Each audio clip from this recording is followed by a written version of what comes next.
Sketchcraft is recorded in front of a live internet audience and supported by listeners like you. Please be sure to leave a review on iTunes, like and share our Facebook page, and subscribe to the YouTube channel. All links can be found at sketchcraft.com. That's Sketchcraft, C-R-A-F-T, the name of the podcast.com. Remember, every little bit counts and it all helps to grow the show. Thanks.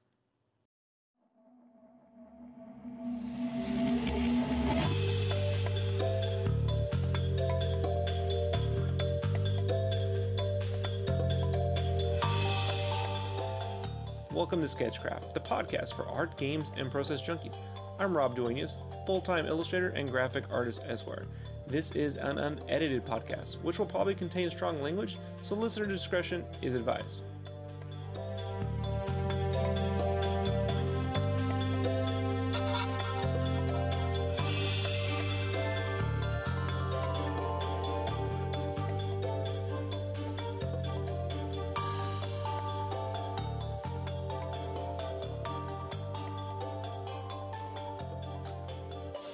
Hello everybody, Rob D here.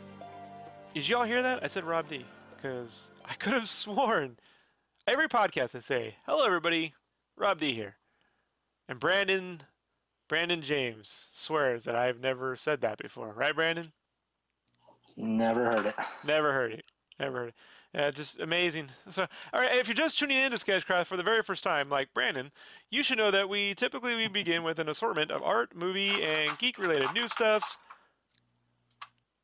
including Brandon moving a bunch of stuff around randomly. Like, what are you doing over there, dude?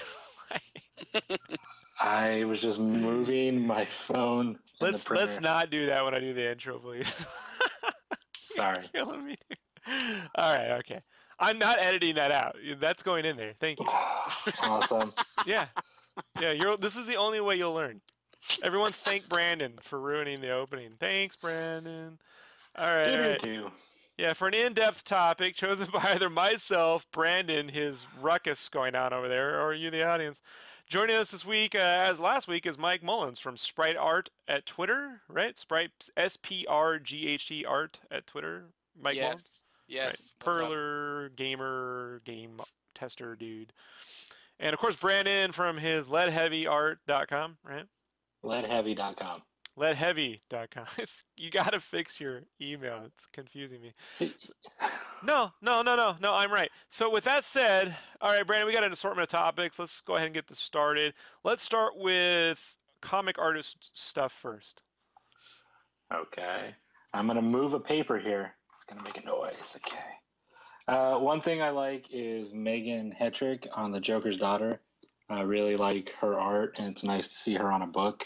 Who's Megan Hetrick? Just for the audience. Spoilers for Megan Hetrick? I don't know how to define her. I guess just comic artist who does ruler art. Really good artist. So Megan was a pretty popular sketch card artist. I did a whole interview with her last year for the podcast, and I didn't record my end. It was amazing. So I tried to fix that podcast too. And I knew Megan from the Ape days. So anyway, so it was funny because on that podcast she was like, "Oh, I'm really gonna make a push to get into comics this next year," and she did. She broke into DC and she just got her first issue out with The Joker's Daughter. It's getting good reviews, art-wise and everything. So it's pretty awesome, right? Yeah. Yeah, it's good for Megan. She's a really good artist, and what's cool too is she doesn't really get into the whole "I'm a female artist" thing. She just gets into "I'm an artist," All right. Which I respect. Because as far as I'm concerned, sex and race and creed mean nothing to art, like I just don't even give a shit about politicizing where you come from when it comes to art. Just like dope art, whatever. So the book's really good. There's The Joker's Daughter. She did really good. And she got a lot of good graphic design panels in there, by the way. Yeah, she did a lot of really cool stuff. So. Real good perspective, real good flow with the story. Just got a nice, cool way of just you follow the story without even words. I mean, it's just that good. So, yeah, proud of Megan. Good job, Megan. And what else we got? J. Scott Campbell is doing a collaboration with Cheeks on the Bastion 7, which looked pretty nice. Now, I prefer to call him Sean Galloway. Sean's a really good guy. It's just because Cheeks refers to his ass. Girls used to call him that because he had a nice ass. So now you know. Now you know, knowing's half the battle. J. Scott Campbell, obviously, longtime comic book creator, Danger Girl, big dude. Just did a cover for Bastion 7, which was Sean's Kickstarter book that he did. right? Correct. Yeah, it looks pretty cool too, right? Yeah, I like it. Yeah, it looks pretty cool. So awesome people making awesome stuff, free of publisher and everything else. Do you follow any of that stuff, Mike? Not yet. I'm slowly diving into it as I get more information from you guys, so I can pull it up and start getting into it more. And then the comic book shop that's got some of my perler work up. Real easy place to go to get some of this stuff locally. Nice, nice. Yeah, so we don't really. I mean, I try to explain all this stuff, like who they come from, who they are, what's going on, stuff like that. But for the most part, I assume most people who listen to this probably have a good idea of who these people already are. And if you don't, there'll be links. So let's move forward. Not a lot going on in comics right now. Let's talk about some movie. Well, hold on. I got some feedback. So I got some feedback. Let's talk about feedback. Show feedback first, because we don't get a lot of feedback.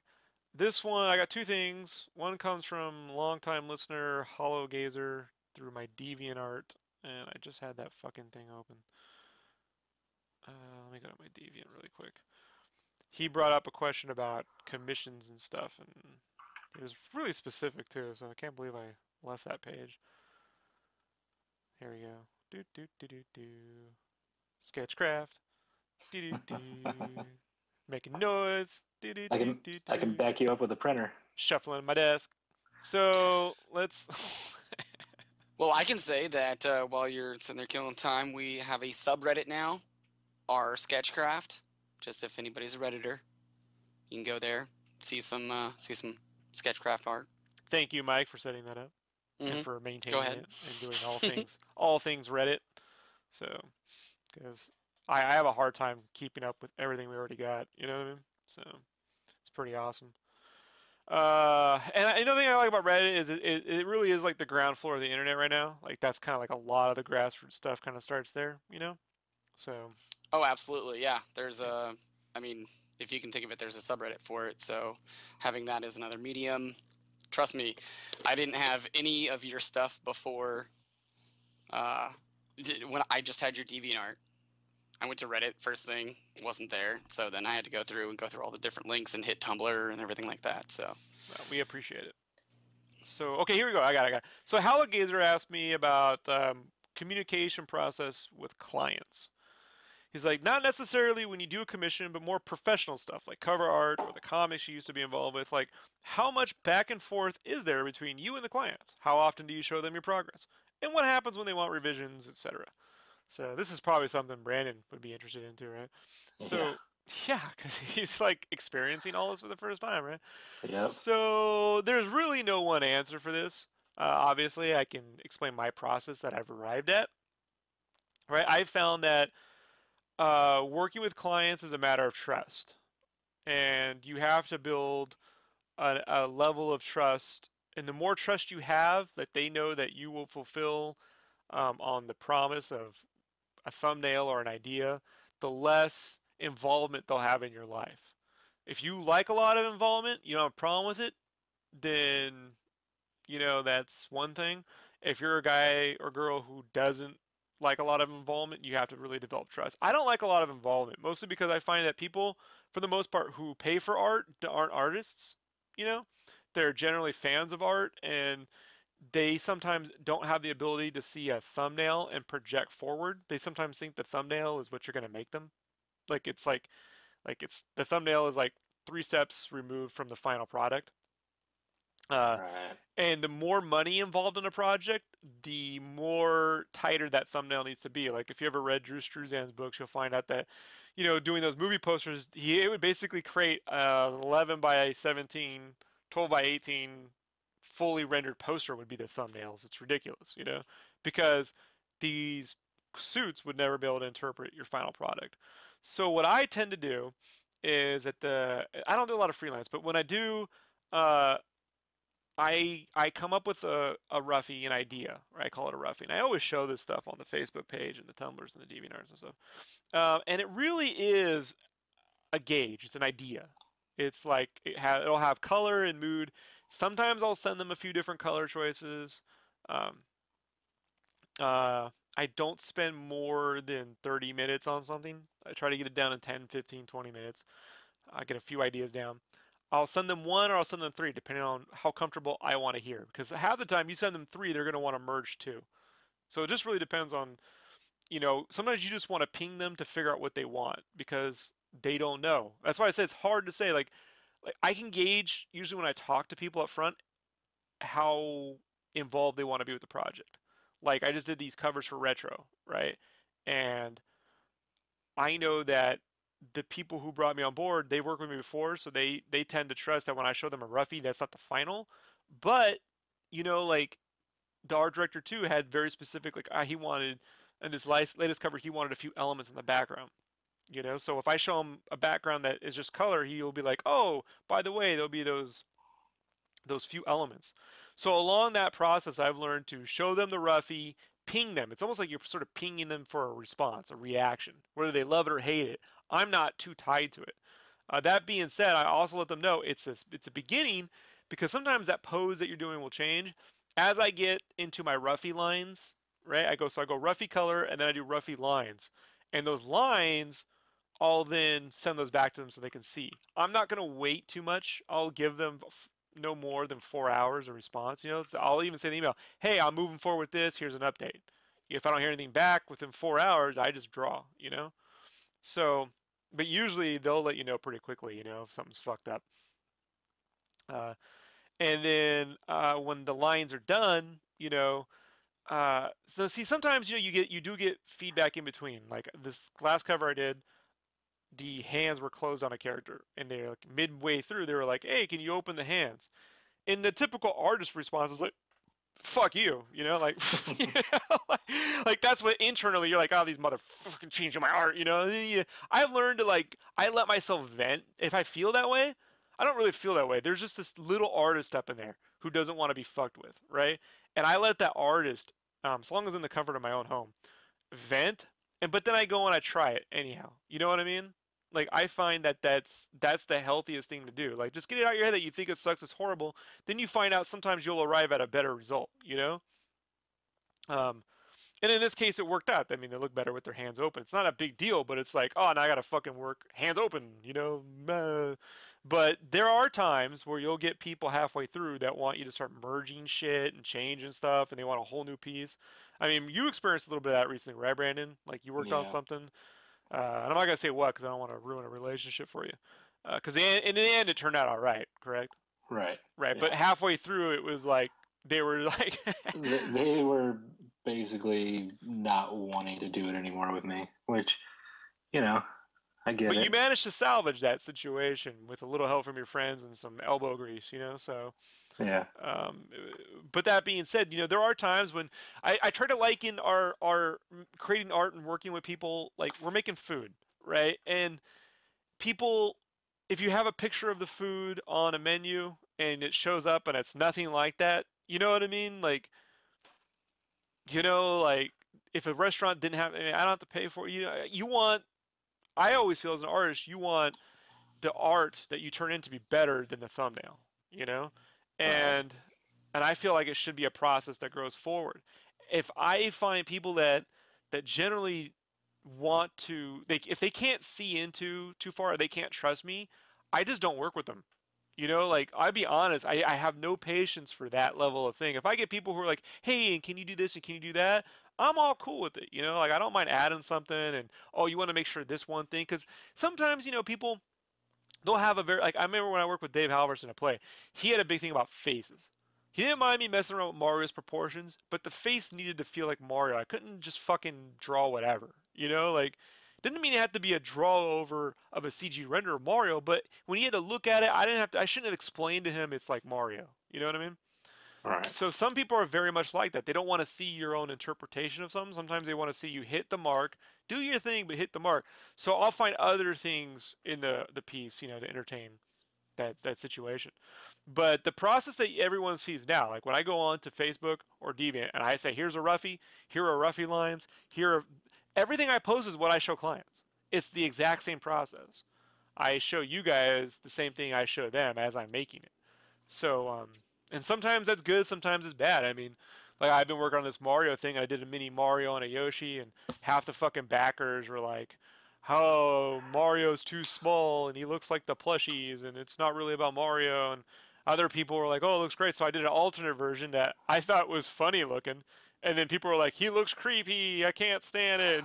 And that's almost like commission by committee. You know what I mean? Like that's the widest possible audience. And Josh is just like, Rob, what are you doing? And I'm like, I'm just gauging the response. Because if the Right. minute I was always gonna do the mini Mario. I just wanted to see what people would say. You know what I mean? Like what is the fucking hate that comes through on that? Or I wanted it back the other way. So, I don't really care. Like, at this point. But you do, like, okay, Mike, I'm not mocking perlers. I don't know if there's an interpretive format. You know what I mean? When you see a sprite, you want a larger sprite. Have you done anything custom? Like, someone said, hey, I want you to make me as a giant pixel guy, and then they weren't like, oh, that doesn't look like me. Like, have you experienced that, or? Oh yeah, absolutely. Because we have multiple different programs where um, the algorithm of each program interprets the color in a different way. So I've had times where people are just like, "Hey, can you take this photo and convert it over?" I did one for a wedding anniversary, and you can only, as an artist, like you can use your colors. I'm pretty good with them. I have a limited palette, but it comes out it doesn't quite look like a photo because you're pixelizing it, you're making it smaller, and then you're putting it into beads with a limited palette. So I did it. I thought it turned out great. I used, I changed some of the colors, and she was like, "Oh, yeah, looks awesome." And I'm like, well, I mean, Yeah, the pause, yeah, right, and the, yeah. the, the, the slowness of the syllables And the dictates. smile, like Yeah. the small smilers. Oh yeah. Well, so I'm what do you want me to do? I have 75 colors, and you're giving me a picture of two people's faces. And I let her know beforehand. I gave her full disclosure. Hey, I'm going to be running this through a program. I'm going to be making it smaller. Here are some examples of what it can look like. And still, yeah, was she smiled. But I can't say she was very happy with the end product. I think though when it comes to say so quote unquote professional clients, my general guidelines for this is simple. The more who's doing that? I'm not Answer. doing. Was that you? I'm not even moving. I'm looking at you, Brandon. I'm. I'm gonna be I'm. paying attention. I was muted. I'm gonna be paying attention to that Skype, and when it flashes, when the noise comes, I'll know who did it. I have So, my. I have my hands in my head, and I'm not Son moving. of All right, so my shorthand for this: the less money, the less thumbnails. Okay, the more money, the more ideas. You have a $20,000 campaign you're working on. You want to give them a lot of ideas. You want a concept for, a couple days. You want to shoot them with a bunch of stuff and let them feel like they're really involved. It's 200, 500 bucks. Here's an idea. You know what I mean? Maybe here's two ideas. Hear what they say, give them a revision based on their feedback, and then we're cool, and then you move forward. I mean, they aren't paying the less money. Like when it comes to commissions, there's no feedback. You know what I mean? I'm making something. If you didn't like it, there's no refunds. Like I have a no refund policy with commissions. You Well, know, I gotta agree with that. I just got commissioned today for a color pencil chalk wall art piece, and it's for a yoga studio. So they gave me all the assets for it, and said this is kind of what we want it to look like, and sat in Photoshop for an hour and a half, put the assets together the way I thought it should look, and walked in and said, "Here you go, man." He's like, "Yeah, works for me. Cool, deal." Because that's all it needed to be. right. So yeah, I agree with that. If it's on a commission base, if it's just, hey, I want this, and they tell you what it is and what they want, then you're not an idiot. You're an artist. You can do that. I also advise anytime you work on any project to do all the rushing up front. Like if you hit them with stuff quick, you get everything down, really quickly. You're not taking a week to get back to them and then kind of show them. So if you get everything done within the first, you know, day or 3 days, then you can relax and settle into making your art. But I find a lot of artists tend to like get the thing and then they take a week and then they wait for someone to email them back before they send something, you know. And when you start to go down that path, then you're going to be spending a. They're going to that's another trust issue. Like, um, you know, I like to put all my effort in the front of a project and slow down toward the end. I do not like taking my sweet ass time, waiting to the last second, and then crunching. You know, that's the worst thing I can think of. It's gonna take the same amount of time no matter what. But if I haul ass in the front, and then I can refine and get better as it goes along, I find that's the best thing to do. But yeah, so you know, again, shorthand. Brandon, you have anything to add to this? Nope. No. So, you know, again, just try to get it done all up in the front, and you know, if it's a serious little amount of money, just pitch them an idea. I mean, there's no fucking way. I did that before. I mean, when I first started out, I was like, oh, I was so great to get a job, you know, a cover. Here's 4 ideas, and man, you know, it's like, wow, how much am I getting paid? You know, like, I mean, I don't Right. mind spending the effort, but I want to spend the effort on the actual art, you know, not the concept phase. And I find that sometimes really quickly, and here's the thing, my last advice on this, please, if it's not working, if they keep wanting you to be someone else, they keep handing you someone else's art, do it like this, but it could be more like this, you can always back out. Quitting is totally optional. Hey, you're not going to get paid, but you know what? You're no one's chaining you to a desk, forcing you to draw. You know, and I just think that at the end of the day, we tend to forget that, and you think, oh, if I turn that down, that'll be the last thing. It's like no, you know, I find these people tend to respect you more, or you'll find out where they really stand when you realize, hey, you know what? I really respect what you're doing. I understand what you want. I don't feel I'm the best fit for this project. You know, so I have to respectfully back out. I just don't feel I'm the best fit. You know, I think you want something and I think you should go get it. I'm not the guy for it. You know, you don't just disappear on them and never return phone calls or some shit. But I found that that will either end the thing or they'll agree and they'll come back to you later. You know what I mean? When they do want your stuff or not. But that's the best Hail Mary you can make. Let's move Right. on really quickly to I had another feedback from a guy on Facebook called Johnny Cook. This is interesting. Johnny's a listener to a podcast. Pretty awesome, Johnny. Thank you. He says, I'll make this long story short. He goes, hey, Rob, Friday night at the Artist Alley table at an anime con he was at, father came up to his table and asked him about his views as art as a profession and art schools. His daughter was finishing high school and just got accepted in some art college. I am imagining the art institutes.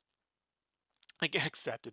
I gave him some of my views on the subject and told him that everything I've learned in terms of relevance in the field came from doing actual sales work, commissions and talking to pros, drawing at night rather than going to school for that. He's like, in the close, he fired up a link to the podcast on his phone and told him to let her listen to the last 10 minutes of our last podcast where Rob Rage, where I raged on about art schools. Uh, yeah, literally boy. the last podcast, right?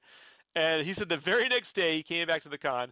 He brought his daughter to the table and he did make her listen to it. And they had a whole conversation about it, which he said was a little awkward for whatever reason.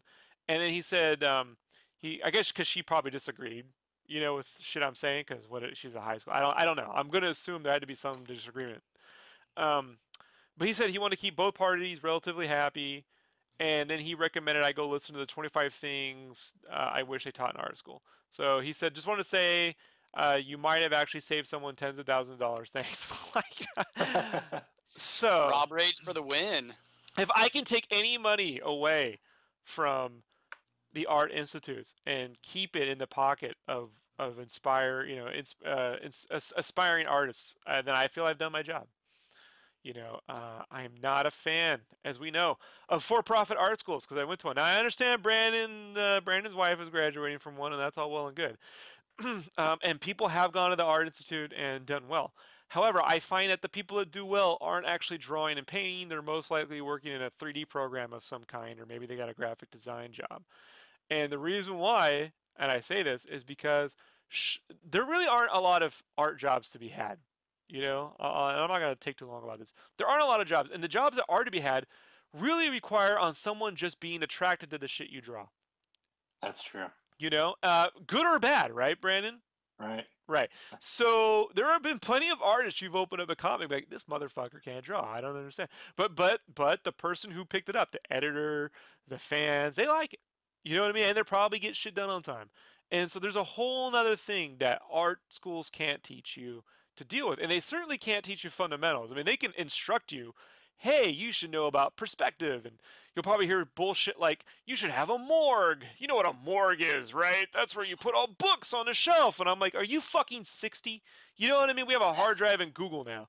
Like, I can't, fuck, I don't want to get into it. So, suffice to say. I feel the Rob rage brewing. Yeah, well, suffice to say. Again, if you think spending 100 grand of your life when you're 19 is a good idea, then by all means sign yourself up for it, because you will not be able to get out of this with bankruptcy. You know, thanks to George Bush and 2005 referendum on fucking bankruptcy laws. You know, and we have to. This country, so the student loan problem is a big issue.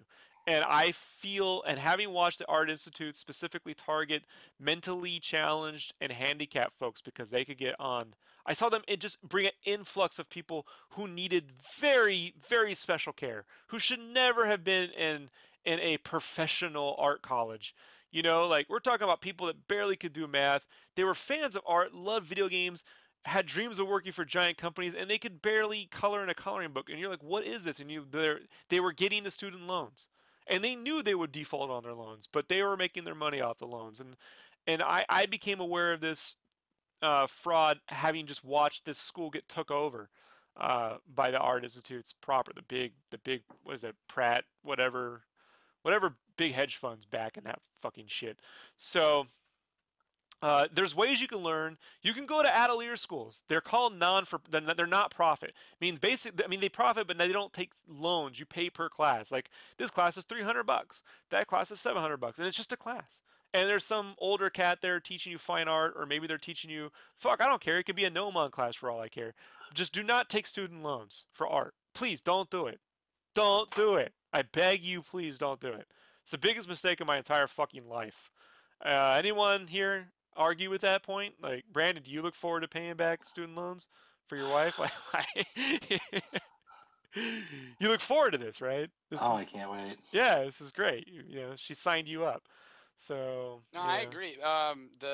Especially seeing it in Seattle, there's a lot of targeting up here, and there was a lot of my friends are just deep. I mean, if you're gonna have fucking debt like that, I mean, you should at least have a computer science degree or something. You understand what I'm saying? Like, oh yeah. Or a cocaine habit. Let's not advocate. Let's not. I'm just trying to get you to change the topic, because this will turn into a 40-minute another rage of school. Hey, people love the Rob rage. Yeah. Well, anyhow. So, thank you, Johnny. You know, thanks for spreading the cast around, and hopefully, those out there find other ways. Hey, look, I always say this: if you feel that strongly about student loans and going to college and all that shit, you don't have to do it when you're 19. You know what I mean? It honestly, you don't. You can spend the next 4 years becoming a regular artist, you know, doing whatever you're going to go to community college, pay for it class by class. Honestly, a community college art degree is no different, no better, no worse. Go to a community college near Art Center in LA, and you're going to find a lot of guys that worked at Disney having those community center art jobs. You know what I mean? And then you will get actual instruction from people from Disney and Lucasfilm and these different places teaching you. And you'll have paid for it all. I have a friend that worked with me in the art department who just went through community college and had all this instruction from former animators, and he doesn't owe anything, you know? And I'm like, son of a bitch, you know, like he fucking bastard, he got it. So I'm jealous. All right, let's move on. So what else we got? So Brandon, you had a couple topics. Oh, let's talk movie stuff really quick since we're at the 28-minute mark. Movie news. So we had a lot of movie news this week. So we had Super Bowl trailers, right? Yep, Super Bowl trailers. Transformers 4.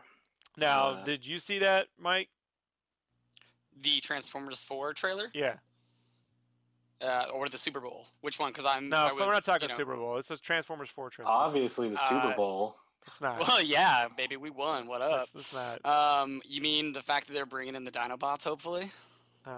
Looks like, right? Brandon, okay, let's get He was thoughts. Let's get thoughts on the riding trailer. Brandon, you start. Did you like it? I've never liked a Transformer movie at all, but this one looks pretty badass with Grimlock, the giant T-Rex dude, and Megatron riding him with a big ass sword. That's actually kind of funny and cool. Someone put on the forum on my Yoshi pick that shouldn't Optimus Prime be riding Yoshi. Like, I was like, well played, clerks. Well played. Nice. Your thoughts, Mike, on the Transformers 4 trailer? Well, they wouldn't tell us because Mara and I have been following it, what they were going to put the Dinobots in, and we had to wait till the Super Bowl until I think Extinction was a good clue, though, right? Yeah, Don't but you that's think, still, there was nothing concrete, and I was keeping up on it and reading about it, and then we saw it, and we were just like, oh, Dinobots, so I did a bunch of reading. They're not rebooting, but whole new cast. So they're kind of going a different direction from the first three, which Brandon doesn't like. I liked them because it's Transformers, still the same man. thing. I don't care. It's Transformers. Now it's a guy and his daughter. Oh, yeah, so what? It's Transformers, man. It's gonna be awesome. It's Transformers. How can you hate it all? We've waited for this since we were 6. I mean, it serves the purpose. It's entertaining. You could put it on. It's just loud noises and explosions. I mean, it serves the purpose, but yeah, that's what it's supposed to do. I mean, the animated movie. It was. You had Rodimus Prime. Why don't they bring in Hot Rod? That's what I gotta say. Transformers 5 Artifacts. Yeah. Right. Yeah. There you go. You laugh, dude. Come on, this is a toy series that had a line called the Headmasters. I'm just trying to say, sexual innuendo in Transformers cartoons is nothing new. Michael Bay did not invent this. I dare you to go rent or buy the G1 series, season 1, and within the first episode, just take a drink every time there's a sexual innuendo. I've got G1, so yeah. Yeah, like the series is ripe with corniness. I mean, I think here's the thing. It's like I'm gonna go see the Lego movie tomorrow, and I've known for a while that the Lego movie is really good, right? And it was something that I found out about a year ago because we were testing for the license, so we got to see some stuff. And before we saw anything, the whole art department was like, "Fucking Lego movie," you know what I mean? Fucking, this is gonna be retarded. And then we saw it, and I was like, they finally, Legos were about your imagination, right? And I feel like Transformers, the cartoon was really a commercial for the toys. You got the toys, you went out to your backyard, and then you created all these crazy adventures with you and Optimus Prime. And so when you see the movie, it's like if it clowns on anything or it doesn't fulfill on the promise of like that imaginary version of Optimus Prime you had, then you feel like, oh, they're making fun of it, or it doesn't take itself seriously, or whatever. Art styles aside, I mean, I think that the crazy art design in movies, that they're obviously over designed. I don't think they need a million pieces sticking out of Optimus Prime's fucking face. That's ridiculous. But that being said, the Lego movie does something the Transformers movie haven't done yet, and the Lego movie takes all that imagination and puts it into a film. Filled with things that you're gonna see things in the Lego movie you've never seen in a movie before. That's what I'm saying. And I'll do a full spoiler review right up on it next podcast. But I think with Transformers 4, fuck I know, dude. Like, the first one, I have a fan edit that's perfect because they just trimmed out some of the weird jokes that didn't go anywhere, and got it down to 90 minutes. I think if these movies are too fucking long, if every Transformer movie was 90 minutes, I could go watch it no problem. I think the problem for me is they're 2.5 fucking hours, like Hobbit films. You're like, does it not end? Like, does it need any more slow motion? Sometimes it's just cool when they move really fast and explode through shit. So I'm down for it. I thought the trailer was, I mean, it's hardly a trailer. It's, essentially a 30-second sizzle reel. But I do think, though, when I see Optimus Prime riding Grimlock, I look at that Grimlock, I'm like, look, Chinese tax credit. Right. You know what I mean? Like he looks kind of like a dragon because they shot the shit in China. Right. And they got to get their fucking Chinese tax credit, so.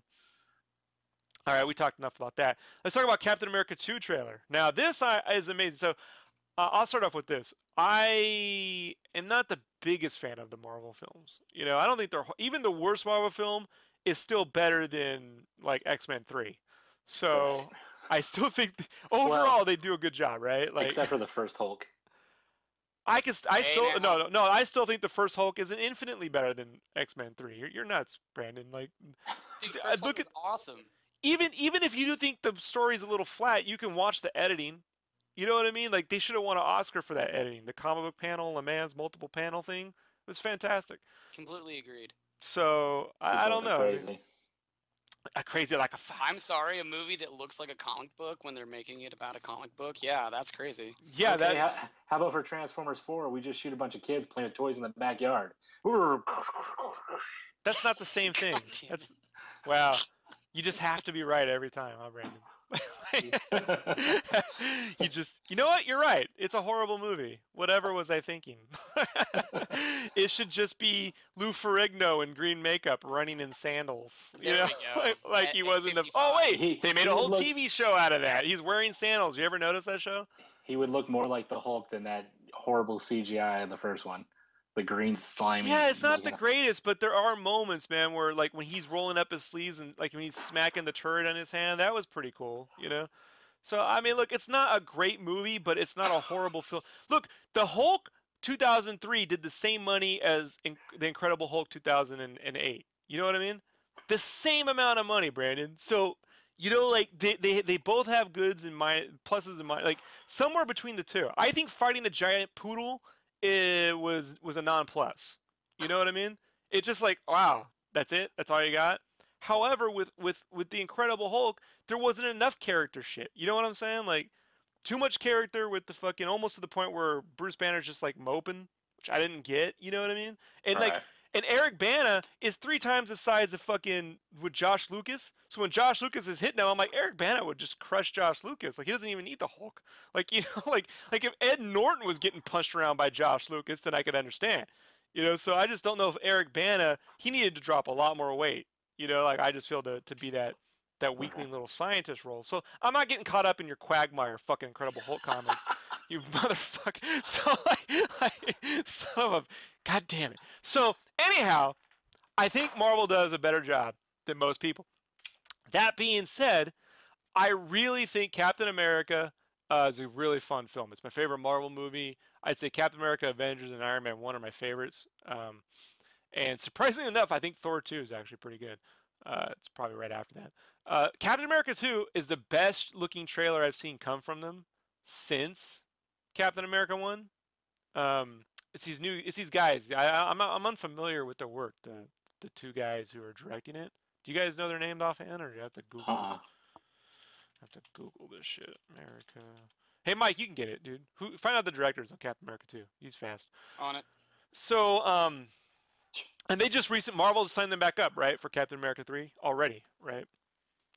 So the trailer came out. It's 30 seconds, but there was a 2.5 minute trailer that you can watch on the net.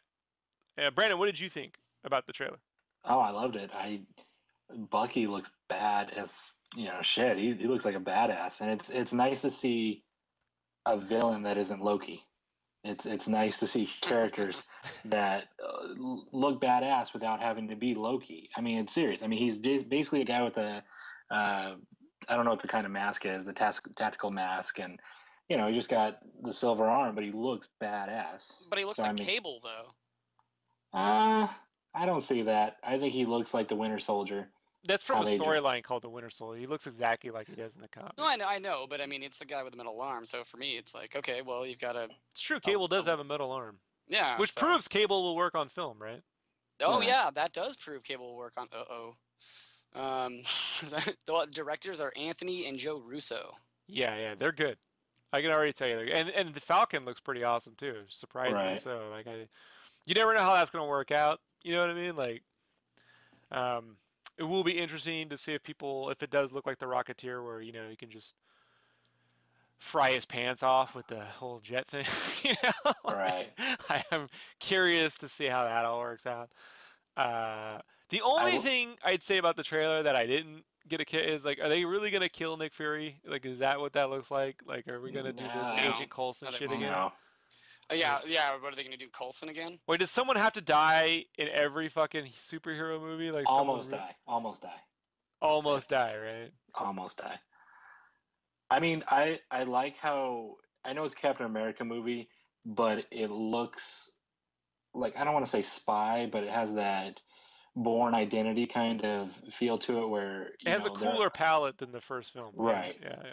Very cooler, kind of, Born Identity game, kind of. Right. Fall in line, soldier. If you don't, there's bad shit that happens, and he questions, Shield and all that, but he still wants to be truthful to everybody, just because he's Captain America. But did anybody go see Gravity in IMAX 3D? Nope. I didn't see it in IMAX, but I watched it. Well, I did see it in IMAX. Recently. I know. I went and saw it in IMAX 3D. And if you did go to IMAX 3D, you got to watch 5 minutes of Captain America 2 in IMAX 3D. Did you know that?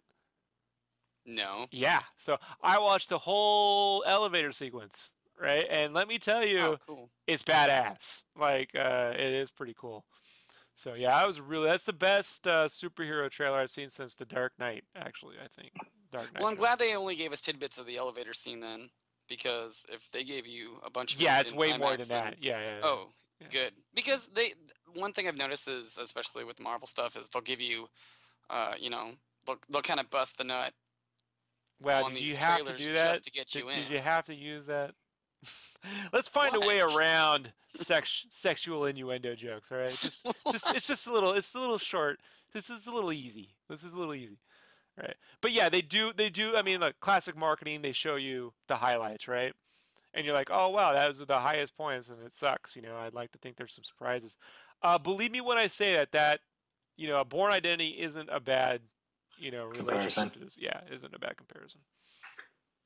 So, and other comic book news, the producer Laura Shule Donner, she produced, she's Richard Donner's wife. She produced all the X-Men movies and Spider-Man and shit. Came out and said that she wants Channing Tatum to play Gambit. Right? Like she's trying to pitch that idea to Fox. Yeah, you should check that one out. And I keep thinking to myself, like, Channing Tatum's a funny guy.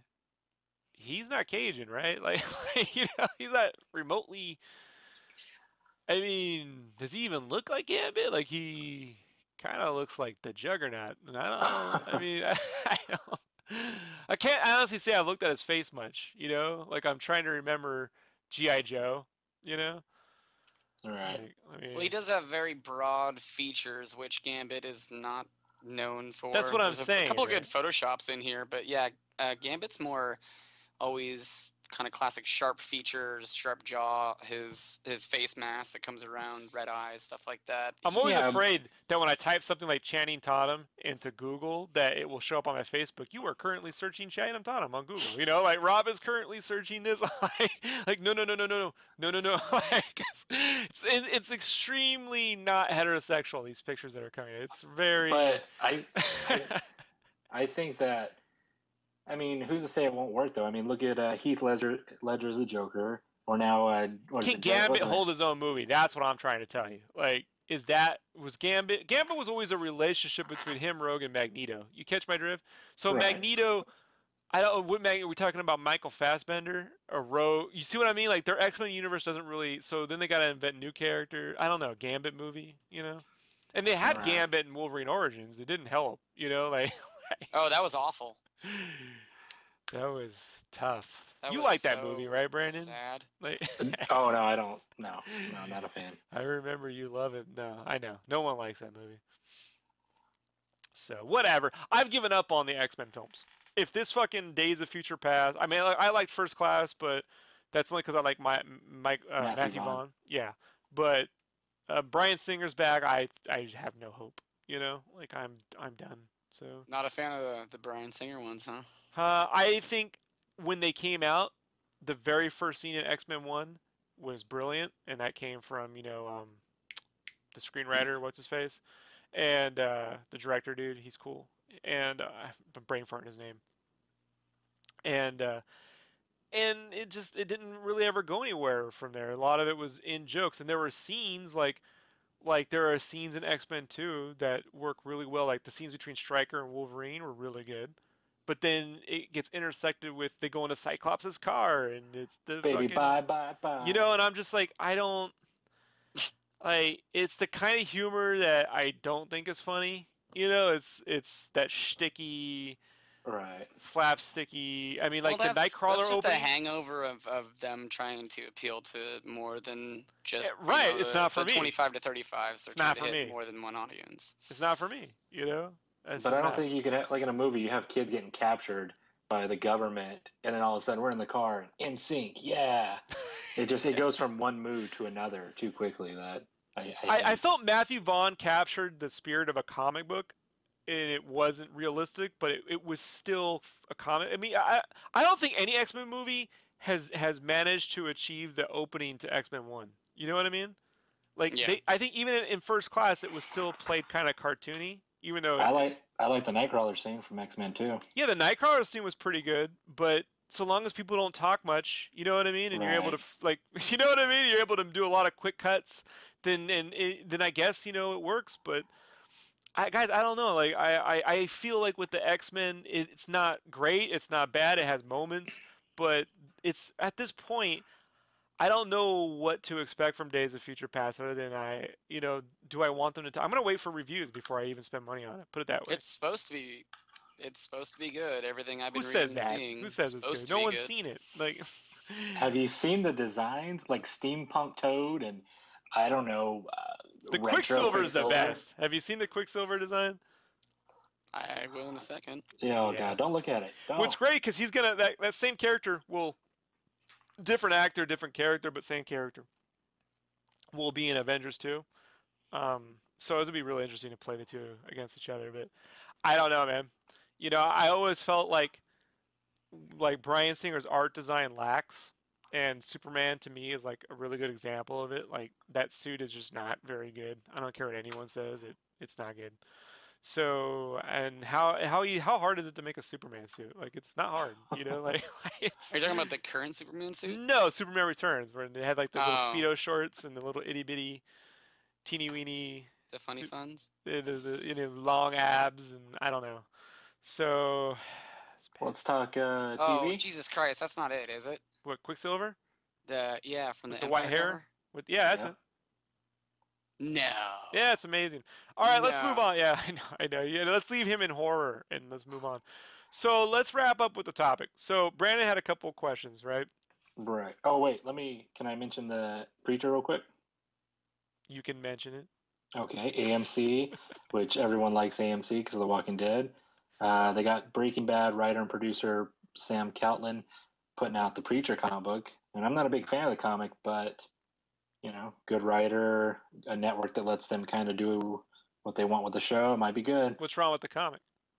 I've never read it. I don't know if it's good or bad. I mean, I know about it. I've So read. you can't say you're not a fan. You just never read it before, right? Right. I'm not. Yeah. It's not that I'm not a fan. I just never read it. Okay. But just throwing it out there because it's in my notes. Yeah, well, we'll see how that goes. I really like the first trade. You can get the first trade paperback. The Preacher. It's actually that kind of grittier Vertigo era. I'm also a big fan of like Morrison's Doom Patrol remake. If you ever read that, Yeah. and it's definitely along that lines. But it does have a wicked sense of humor. Preacher, like it's a whole thing about how like Jesus just disappears and these angels are trying to keep the real angels from like finding out because they'll fucking rampage and sack heaven and shit. Right. It's a whole thing. So I'm like, wow, let's see how that translates to television. Like, every religious nut group in the planet's gonna attack that show. Like, just wait for it. Amazing though that's going to AMC. So, like I said, I think the future is television with superhero stuff, but it needs to be on like unrated AMC, Netflix style stuff. So, Right. ABC TV, I don't know. Well, I'm sure they learned quite a bit from Game of Thrones. Make it for the audience needed. And The Walking Dead, right? Yeah, and The Walking Dead, exactly. Make it for what it's needed for, and you will get all the ratings and all the karmas. The question is, what have they learned from S.H.I.E.L.D., from Agents of S.H.I.E.L.D.? What have they learned? I don't know. People don't like it very much. Yeah, well, I couldn't watched make the it first through the 5 episodes, and it was kind of... Oh, shit. You got through 5? I made it to 2. I couldn't get through halfway through the pilot. I just turned it off. Like, That's Well, amazing. you got to remember though, like I don't You go like in Windows with 8 like though. huge expectations. Yeah, you like Windows 8. Oh my god. It might be a Venn diagram of Windows 8 and Agents of Shield. You know what I mean? Like, somewhere in between is Mike. You know, like it seems like a stretch, but I don't know. I see a pattern forming. So let's move on. Let's move on. We gotta wrap Main this up. topic. Main topic. So we gotta pick. I'm gonna let Mike and Brandon vote, and I'll be. We'll see. We can have in showcase A. Brandon, what do we have? Origins and remakes. Is it good, bad, or does it hurt the industry? Talking That's about for one. comic books. Yeah, comic books. Okay. And showcase B. As you as an artist, do you think it's good to go back and remaster some of your older art, or what's in the past is in the past, leave it alone, move on? Or do you think that, which I've noticed a lot of artists are doing now, they'll take their work early, let's say with Marvel or DC, and then they'll remaster it and put out a new book with it redone. Do you like that? Don't like it? Something you would do? Something you wouldn't do? All right. And survey says, Mike, which one do you think sounds more interesting? I can only answer one. A. A. A. You say origin, remakes, good or bad, comic books. Brandon, what do you say? You know what? I was going to say B, but I'll go with A. I'll just go with Mike on this one. Go ahead. All right. So I'm going to talk about remastering art. So, all right. That's right. Yeah, that's how it works. I won. I won. Huh? Yeah, I won. that's how it works. So, I just want to see what you say. I really had. But Well, let's see. I'll try to make time for the origin. I can answer the origin remakes really good. Here's the thing, right? And I'll let you know. This comes straight from some people in Hollywood that I know. Origin stories sell DVDs, right? If they keep making new origins, they can make new DC animated movies that have a new origin in every fucking movie. They can make a new Spider-Man cartoon that has a new origin all the time. So you're gonna get a book that goes for 6 issues, 12 issues, maybe 12, more like 6 or 8, and then you're gonna get a new origin. The days of issue 300 are gone. I really wish, I don't know what to do. I mean, Top Cow started calling things seasons, season 1, season 2. I don't know if comic books can be related like that, The question is, do you guys prefer a comic book with a long history, or a comic book where you vaguely get the premise and then there's all new similar adventures? You see what I mean? Like, I'd rather take something with a history because everything that we've been seeing in the past 10 to 15 years has just been revamped. That's what has been across the media board, whether it comes to comics, movies, TV shows. It doesn't really matter. It's just we keep getting these. No new IP. And Brandon? Yeah, I'd go with, I guess, history. I'd like to see, comic books used to be each issue with its own set story. Batman fights the Joker in this issue, and it doesn't talk about 300 issues ago where Joker killed someone, and it's not a retelling of a story. It's just his own independent arc or story. I would, their history. It's like, move on, make it. Like with the Fantastic Four, they're going to reboot it, but I'd rather just see them get into a fight, with some new villain, some new stuff. We know their past. We know their history. You don't need a remake. So I guess history, keep the history. I hate reboots. I don't. Unfortunately, they keep making them because people keep buying them. So It doesn't really matter what I think. Vote with your money. People are going to keep buying them. And I feel like Doctor Who is the only property I've ever seen that somehow managed to work a long history and remake itself every few years.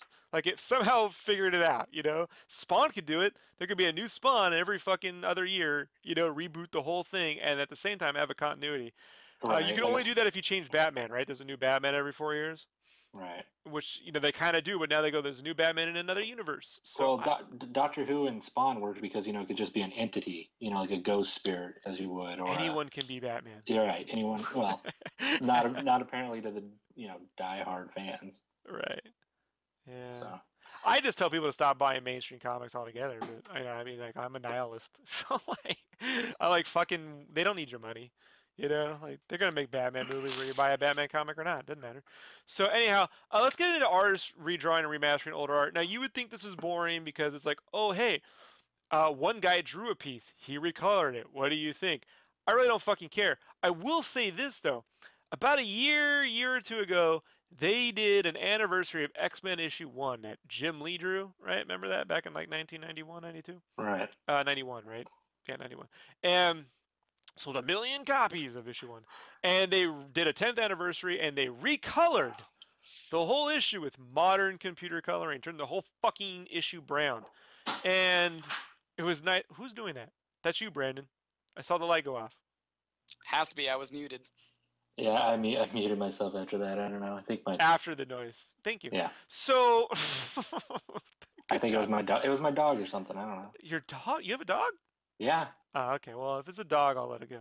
Yeah. So, anyhow, I don't like it when they recolor older art with modern computer coloring. Let me explain to you why.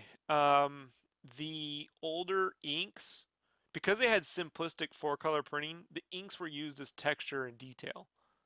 The inks made up a huge part of the art. Computer coloring with darks and shades and it takes all that ink detail and erases it essentially. Wraps it around a big glow. They glow the edges, you know, make everyone look realistic.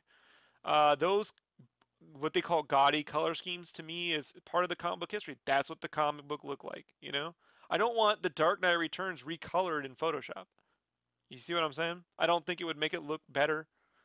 You know, it's a product of its time, and I think, you know, if an artist individually wants to take something they did, like if Scott Campbell took Danger Girl issue 1 and redrew the cover, I wouldn't care for it because I like the original cover. You know what I mean? I don't know how you can improve on a time and place when it comes to remaking your art. You could do it just because in your heart you're like, oh, I always felt like I could have done that more justice or something. But much like I can't draw fucking Mario one of two ways without getting half the fucking audience, you know what I mean? Up in a tizzy about, you know, what it looks like. I think it's pointless. A lot of it has to do with either artist's ego, if it comes from an artist thinking that they could just, you know, they're stuck on something, or you know, from a business standpoint, it just comes from them recoloring old ass shit to try and make it look trendy. I think that's a mistake too, because you know, Brandon, you go to Hot Topic, that coloring is what sells on the t-shirts. You know what I mean? You get a nice distressed junk food shirt, you know, or X-Men shirt. You don't want the modern airbrush computer coloring. You want that flat comic book style coloring, you know? Right. So I think it's pointless if you really. I don't know. Can you think of anything that was ever redone that you were like, oh, that's way better, you know, than the first time they did it? Clearly, Star Wars. Duh. Yeah, well, they didn't remake Star Wars. They continued on, you know. I'm talking about when the Blu-ray edition, whatever, with added All extras. Addy-Wan stuff is better than the original, you know. Right. But that being said, I still want to copy my original. You know? Right. Would Would you ever take, let's say, that Captain America that you did years ago with the big guns and the bullets and all that stuff? Would you ever go back and maybe, let's say, tweak that a little bit or recolor it the way you're coloring now? Nope. How you've stepped it up? Nope. Nope. No. I'm just using it as an example. You know, No, I would never do. I don't. Well, there's so many other things that can be drawn. You know how many things I've never drawn before, Brandon? You know what I mean? Because I spent my whole time working for other people. Right. You know. No, I don't believe in going back and redoing anything. You know, you have to let it go. You know, you just have to I mean, now you can. Here's an exception. I did a cover for Retro, issue 2. I turned it in. I gave it a day. It still bothered me. I called up the art director, said, when do you actually print the issue? He gave me the date. And I said, if I take another pass at this, would you be okay with that? Like, let me goof with it for an hour, give you an idea of what I'm thinking. I think I can do a better job, you know, in like a half the time, you know? Right. I'm not getting paid anymore to do this. You know, it's on my own time. I'm losing sleep over it at this point because I got other shit to do. But I wasn't happy with what I turned in. He said, yeah, let me see. So I spent an hour, sent it to him. He liked the direction better. I went back. I fixed all the things I didn't like, you know, and I was able to. I'm happy with what I turned in now, you know. Now that I can get, but me saying, hey, that Psychonauts piece. I thought about the Psychonauts piece. You know, Diego did a really good job with the rendering. I believe the coloring is extremely yellow. You know what I mean? Like at the time, I didn't much. I was like, well, I don't, you know, it's not my colors, but let them out. You know what I mean? It's collaboration. You know. Right. Would I go back and recolor it? No, because I don't even draw the same now. You know what I mean? Right. Like I do and I don't. You know, like I'm like I wouldn't. I would just want to make something new. you know? And for me, what are you gonna do? You're gonna keep redoing something until it's just perfect? I mean, what does that say, about you? Like, just make more. Like, would you like? What if Joe Madden finally says, "I'm coming back for Battle Chasers, and I'm gonna redraw issue 1"? What would you say? Shut up and take my Fucking money. dick. But you'd be like, I can't believe I'm fucking buying another issue 1 of Battle Right. Chasers. I I'd want issue 9. same fucking issue. So I don't see any point. However, I do think it works on some levels, like games. I do appreciate this HD remaster on video games. Like games like Final Fantasy 12. I wish there was an HD remaster on Final Fantasy 12 because the texture work was so good on that game and I play it in 1080p in an emulator on my TV. Uh-huh. I know how good it looks. Like if people could only see it, like the original presentation was so poor that the work is there to be seen better. That I would be for. But I don't believe in going back and taking Spawn issue 1 and recoloring it or redrawing pages. What's the point of that? Right. So. Well, I'll let you know how Final Fantasy X and X-2 look in HD when I get it next month. But I don't care for those games. So. Yeah, well, you're gonna hear about it anyways. But I don't care for those games. I don't care. I sense a loop coming. I sense a broken record in this conversation. Disturbance. All right. Anybody? Anything else? We got anything else? One thing I did find, I found out actually interesting today. Rob, you and I had a conversation a little while ago about Daisy and 7 Days and the kind of the indie MMO post-apocalyptic kind We're of talking video games? video games, right? Okay. Coming out. There's another one. So we have 3 indie games in alpha that are post-apocalyptic MMO, all competing on Steam. All going, and I'm wondering how that's going to turn out in the end because they're all in alpha stage. And it's going to be like that scene in The Dark Knight where you break a pool cue, right? And you throw them on the floor, and you tell them there's only room for one. Daisy wins because they already sold 1 billion copies, and anything beyond that will just be what it is. You know what I mean? No one's going to beat Daisy in terms of sales because they have the whatever. So if you really want to know, and they've already sold 1 million copies in alpha. They really sold 1 million in alpha? Yeah. At $30 a piece? Yeah. Hey, I made $30 million this month. How happy am I? Right? Yeah. Be nice, huh, Brandon? No clue what you're talking about. It'd be like getting people to give you $30 million having sketched a third of your comic book. Gotcha. Yeah. With a crayon. I'm not against it because, frankly, the only other recourse you have as a developer is to then, it's like a comic book. You have to go to a publisher and pitch your idea, and then they own it. You don't get shit. They give you a little bit of money. You never see any residuals off the sales of the actual product, right? So in development, it'd be the same thing. You get $20 million to make Brutal Legend like Double Fine did. You go make Brutal Legend, you make it, you spend the 20 million, you go over budget, they give you 4, whatever, you put the game out, it sells 1 billion copies, you don't see any more money after that 20 million's up, But then you got to look for the next project and hope you can get another 20 million because now you have all these people you hired. So at least with this situation, they're able to put a basic thing in there. It's already built. They have an install base and they're able to build. It's the Minecraft model. I follow it. I agree with it. And there will be people who fuck it up and they abuse that system and they will be called out like they have. As for zombies, I just think it's tired. I was out of zombies the second Walking Dead came out. I bought an Xbox 360 because of Dead Rising, And everyone thought I was a fucking moron. I was like, no, zombies are awesome. You're like, zombies? Dead Rising was kind of, they released their debug build. Yeah, I know it wasn't perfect, dude, but I was like, look, I don't care. It's a mall. I just want to hit zombies. I'm fine with the demo. I don't give a shit. You know what I mean? I just want to be in a mall. I don't want to be in a movie theater with astro carpeting, and I want to kill a zombie with the baseball bat. And I got to do that. I got to live the dream, guys. So I tried to live the dream and it crashed on me. Well, it wasn't the perfect game, dude. Everyone knows that. I mean, thanks to fucking Inafune and Capcom and everything else. That being said, I support Steam Early Access and independent developers and everything else. We know how we feel about that. So that being said, Mike, where can we find you? Sprite Art on Twitter, so it would be at Sprite Art, so SPRIGHTART. Sprite Art on Facebook.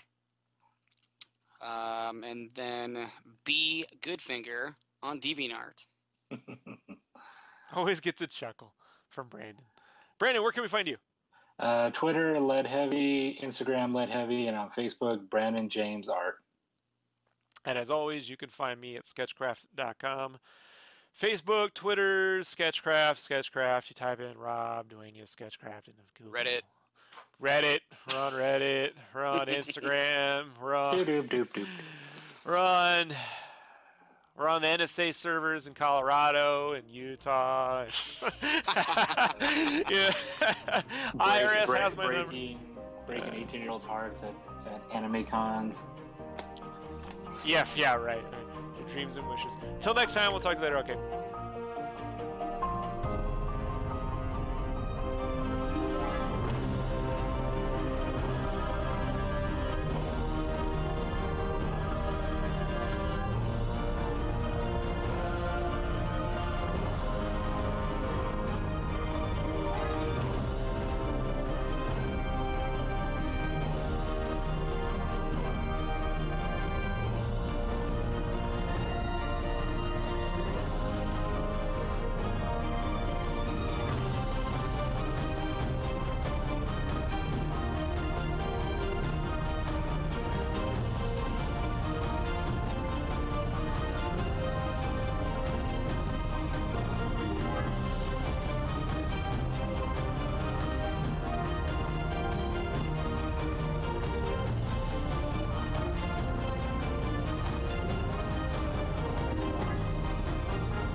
Sketchcraft is recorded in front of a live internet audience and supported by listeners like you.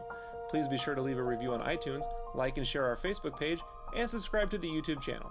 All links can be found at sketchcraft.com. That's Sketchcraft, C-R-A-F-T, the name of the podcast, .com. Remember, every little bit counts and it all helps to grow the show. Thanks.